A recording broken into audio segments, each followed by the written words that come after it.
नमस्ते प्रणाम। मेरे यूट्यूब चैनल पे आप लोग का स्वागत है। और देखिए, मैं एक बहुत सुंदर सा बहुत पुराने ज़माने की नाच कहारवा गीत सुना रही हूँ। बहुत सुंदर है।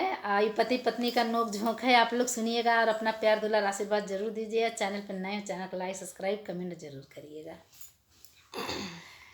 रहली बहुत नदान जब अइली ससुराल, रहली बहुत नदान जब अइली ससुराल। हमारी बुद्धि लरी कहिया गलती अब न करबना, हमारी बुद्धि लरी कहिया गलती अब न करबना।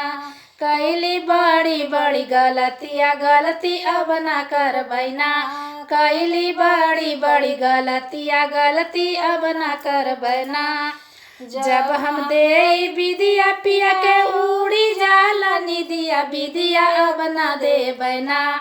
जब हम दे विदिया पिया के उड़ी जाला निदिया, विदिया अब न देबैना, विदिया अब न देबैना।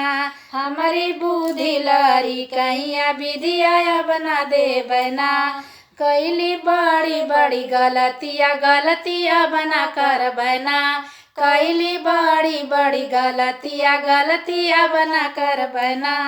जब हम पहिरी फोफी पिया के आवे लागे खोखी, फोफी अब न पहिरबना, फोफी अब न पहिरबना।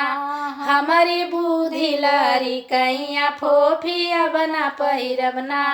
कैली बड़ी बड़ी गलतिया गलती अब न करबैना, कैली बड़ी बड़ी गलतिया गलती अब न करबैना। जब हम पहिरी साड़ी पिया सोहरावे लागे दाढ़ी, जब हम पहिरी साड़ी पिया सोहरावे लागे दाढ़ी। साड़ी अब न पहिरबना, साड़ी अब न पहिरबना। हमारी बुद्धि लरी कहिया साड़ी अब न पहिरबना, हमारी बुद्धि लरी कहिया साड़ी अब न पहिरबना। कैली बड़ी बड़ी गलतिया गलती अब न करबैना, कैली बड़ी बड़ी गलतिया गलती अब न करबैना। जब हम पहिरी पायल सैया होई जाल घायल, पायल अब न पहिरबना, पायल अब न पहिरबना। हमारी बुद्धि लरी कहिया पायल अब न पहिरबना, हमारी बुद्धि लरी कहिया पायल अब न पहिरबना।